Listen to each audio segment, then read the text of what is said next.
Hey, and welcome back to Living Inspired with Autism. I'm Antoinette. I'm a life coach for parents of autistic children.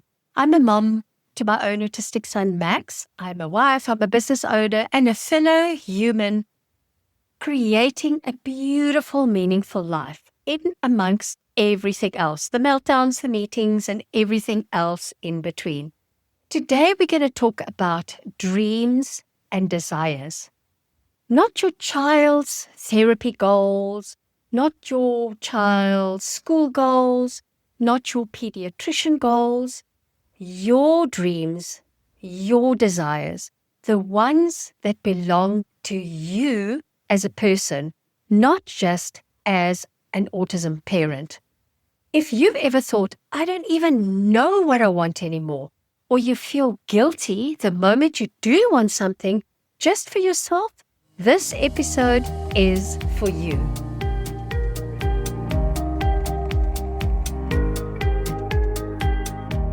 Now, let me tell you why your desires matter.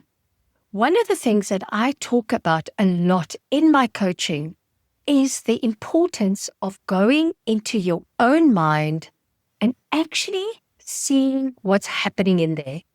Most parents I work with are very clear on what their kids need. They know the therapies, the appointments, the routines, the triggers, the behaviors, all that stuff. But when I ask them, what are 25 things that you want in your life? They completely freeze. Not because they're boring or uninteresting, but because they've forgotten how to want. They've practiced thinking about everyone else's needs for so long that their own desires are buried under laundry and emails and IEPs and grocery list and everything. And if this is you, nothing has gone wrong. Your desires are still there, they're just a little bit dusty. And here's why they matter. Your desires are not selfish. Your desires are information. They're like little internal signposts pointing towards the life that would make you feel most alive and most you.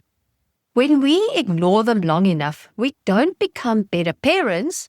We just become more resentful, more exhausted, and more disconnected from ourselves. Many of us only allow ourselves to want when we're desperate.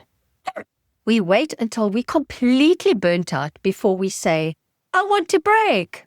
We wait until everything is falling apart before we say, I need some help. And we think that desire should only come from a place of pain. I want a new job because I hate my boss. I want a different house because this one is awful. I want more money because there is never enough. But you are allowed to want from a place of enjoyment and enoughness too. You're allowed to love your kiddo and still want more time for yourself. You're allowed to appreciate your life and still want to expand it. You're allowed to like where you live and still want something different one day. You don't have to be miserable to upgrade your life. Imagine this. I love my life and I'd love to travel more. I adore my child and I'd love to build a business that lights me up.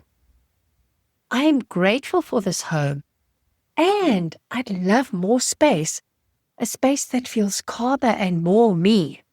Same desire, completely different energy. When you want from abundance, you're not running away from your life, you're evolving it. You don't have to justify your desires.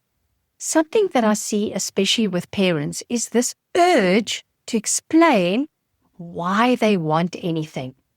I'd love a weekend away, but it would make me a better mom or dad if I rested. I want to make more money, but it's only so that I can pay for my kids' therapy. I'd love a nicer car, but it's safer for my kids. It's like we're constantly trying to make our desires palatable and altruistic. One of my mentors said something that really landed for me. She said, you don't have to justify your wants. You are allowed to want what you want. Honestly, my first reaction was, wait, what? Really? I can just want it? You are allowed to want a holiday on your own simply because you want silence and a white bed with clean sheets. You can want a gorgeous handbag just because it makes you feel stylish and elegant, or a set of golf clubs, or a business that makes a lot of money just because you enjoy it. You don't need to create a noble TED talk about every single desire. Now, that doesn't mean that you're going to act on every desire right this second. But step one is letting yourself own it internally. I want this. I like my reason, and that's enough. You never have to present that reason to anybody to make it valid. So think of your desires like an inner compass. It's like a compass to our future. They're not random, they're not silly, and they're certainly not childish. They're like little whispers.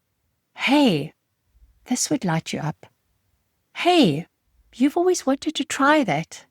Hey, this matters to you. When we ignore them long enough, we don't get rid of them, we just push them underground. And then what happens? We end up needing distraction, overeating at night because we're exhausted and unfulfilled, scrolling endlessly on our phones, or overworking, overcleaning, over anything. And all of that is often a way of avoiding this quiet ache.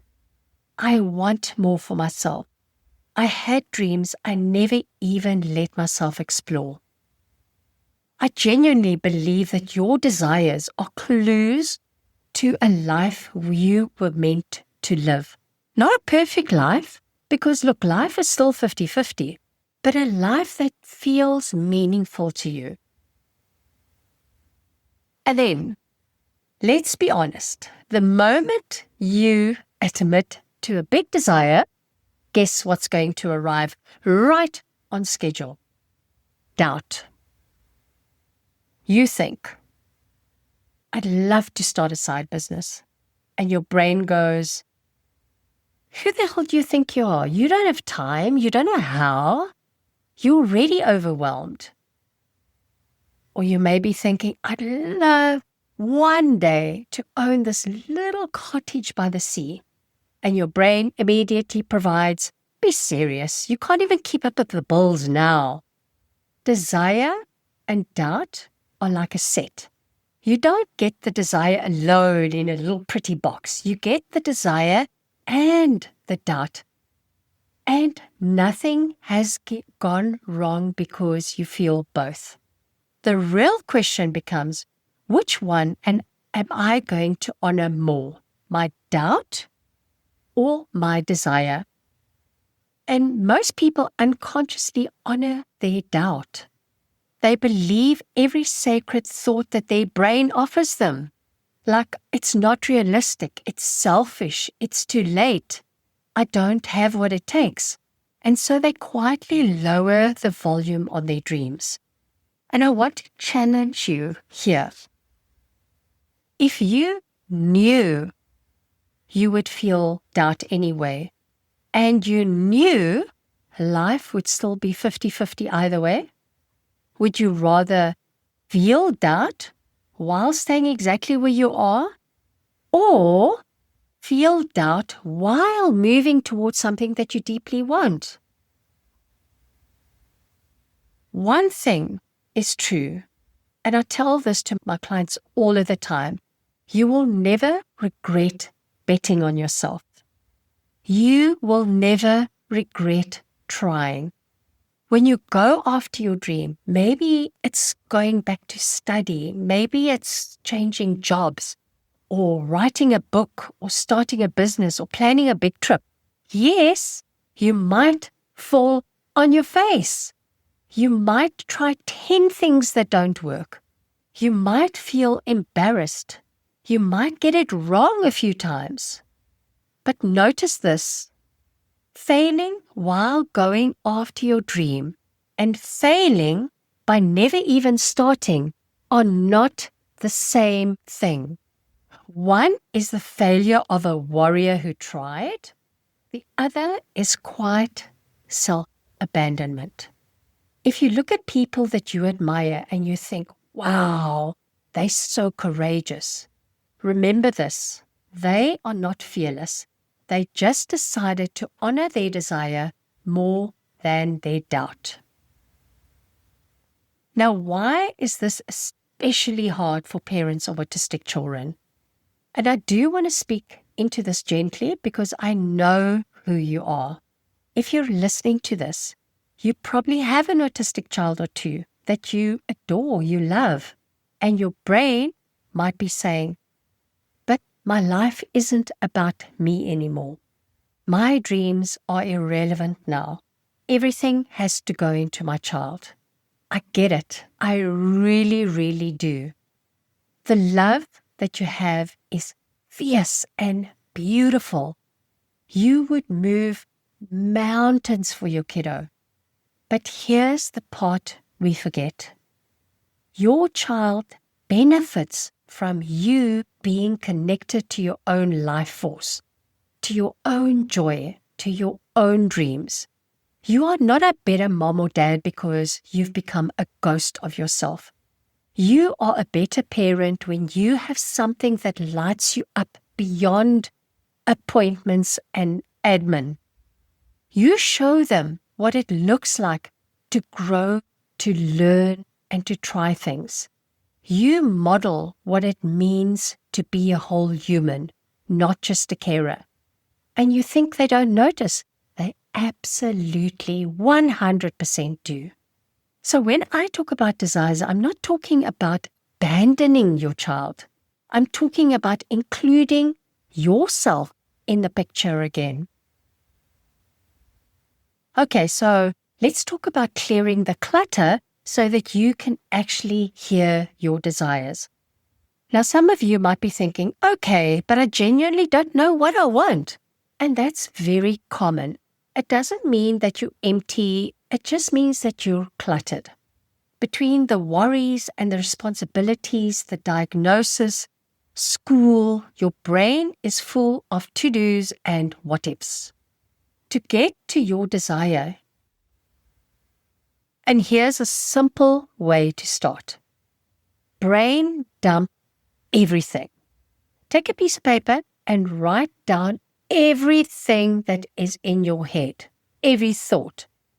I need to phone the doctor. I'm worried about money. I'm tired. I wish I could just run away for a week. No filter, just empty your brain. Then I want you to find tiny wants that are already hiding there. In that messy list, you'll notice little sentences starting with, I wish, ... I'd love to. If I could. Those are the little seeds of desire already peeking through. And then, on another page, right at the top, 25 things I want. And start listing. Some will be small, like I want a hot cup of coffee, alone in peace.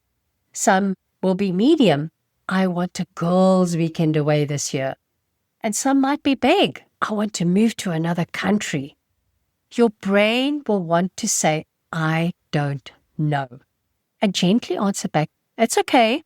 Let's just guess. Let's play. Let's have fun with this. The goal isn't to get it perfect. The goal is to reawaken the muscle of wanting. Then we are going to talk about liking your reasons.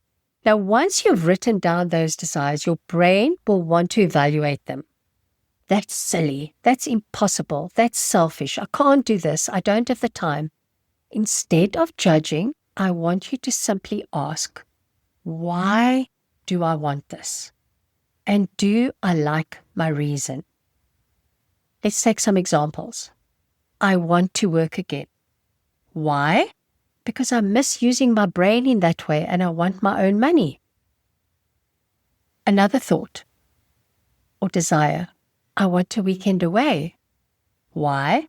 Because I'm exhausted and I want to rest and come back calmer. Another desire. I want to start a small online business. Why? Because I love to create something that's mine and help people. Notice how none of that is evil or selfish. You don't need to sell those reasons to anyone. You just need to like them. Now, one of the most underrated things that you can do with your desires is simply emotionally try them on. This is where your brain is going to try and block you.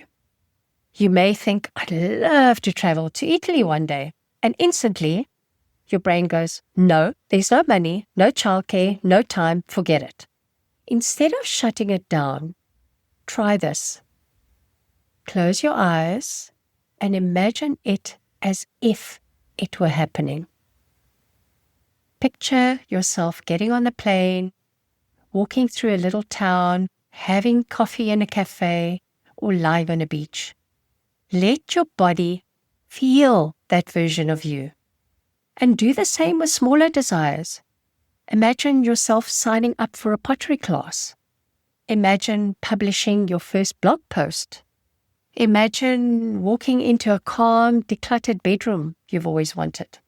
You might notice emotions like joy, expansion, calm, excitement. That feeling state is super powerful because when you live there, even for a few minutes a day, your brain starts quietly asking, okay, what would be one small step towards that? And that's how ideas, possibilities, and solutions start popping up. Not from panic, not from, I've got to fix my life, but from, this would be beautiful. How could we move just a tiny bit in that direction?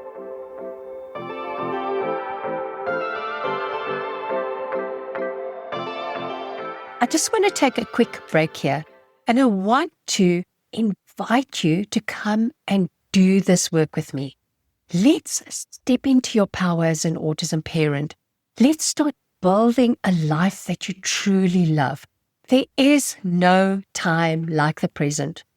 And right now, I am offering a year-long one-to-one VIP coaching experience where we work together to create this amazing life that you want. You don't have to do this alone. I am there with you the whole time, supporting you and showing you the way. And I know you are ready for this. Your next step is to sign up. So the link will be in the show notes.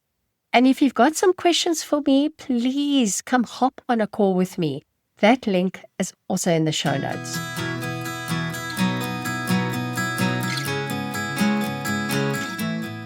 Okay, so we can't talk about dreams without talking about failure. And the main reason most people don't go after what they want is not a lack of time or money or opportunity.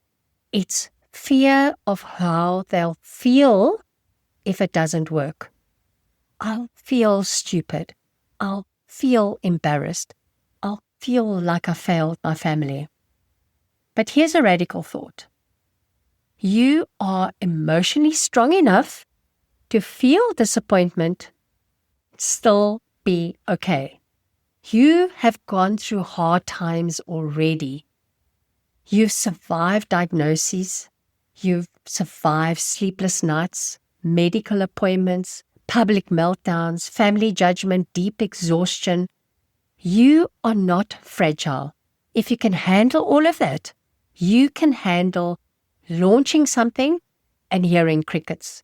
signing up for a course and needing more time than you thought, planning a trip and having to adjust it. We don't avoid our dreams because they're impossible. We avoid them because we're scared of our feelings. What if you decided, I am willing to feel uncomfortable in order to live a life that feels true to me? That alone will set you apart from most people. I have a little tiny challenge for you.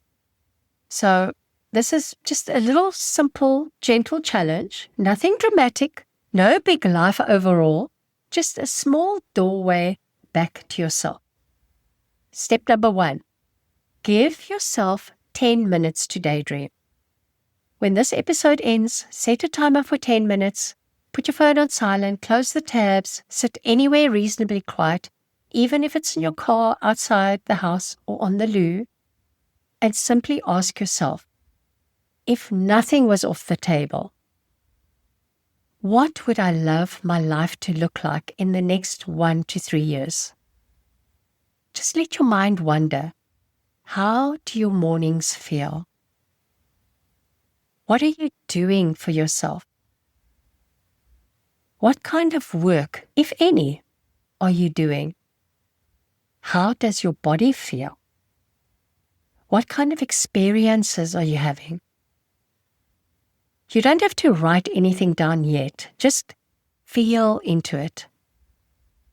And then step 2, write down 25 desires.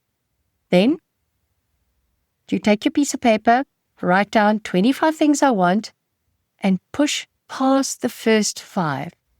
And the first few may be very practical, like I want more sleep, I want help with housework, I want help with my kiddo. Then you might surprise yourself. I want to feel proud of myself again. I want to dance. I want to go on a retreat one day. I want to feel excited when I wake up. Again, no judgment, just right. Then step 3, pick one tiny thing to honor this week. So pick one from that list, choose one desire that you can honor in a very small way in the next 7 days. For example, if you wrote, I want more creativity, maybe buy a little notebook and start doodling for 5 minutes a day. Or buy one of those paint by numbers like I did. Super fun. If you wrote, I want to rest, maybe you schedule one early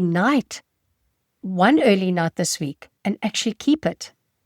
If you wrote, I want to feel more connected, maybe you message a friend and set up a coffee date for next week or next month. The point is not to fix your whole life. The point is just to send a clear message to yourself that my desires matter. I am listening. You were not put on this planet just to manage appointments and problems and to be a carer to your child. Yes, you do have a child or children with extra needs. Yes, there are very real constraints in your life. And you are still a man or a woman with a heart, a mind, a body, a soul, and a future. Your dreams aren't frivolous. They are sacred. They're the threads that weave together a life that feels like yours, not just something happening to you. So as you go into your week, I want you to hold this thought close. I am allowed to want what I want. I don't have to justify it to anyone. And I am worthy of a life that feels true to me. If you are listening to this and thinking, I have no idea where to start, but I know I want more for myself, this is exactly the work I do with my clients. Because I help parents of autistic children reconnect with themselves. I also help you regulate your nervous systems and redesign your lives in a way that feels spacious and grounded and inspiring without abandoning your families and without burning out. So if you like support with this, you're really welcome to just reach out for a consult. And that's where we're going to look at where you are now, what you secretly want, and what you would need to change, gently, step by step, to move you closer.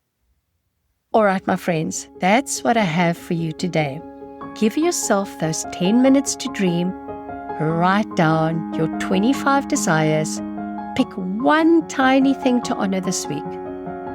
You'd not have been given the desire if you didn't also have the ability somewhere inside of you to move towards it. Have a beautiful week, and I'll talk to you soon.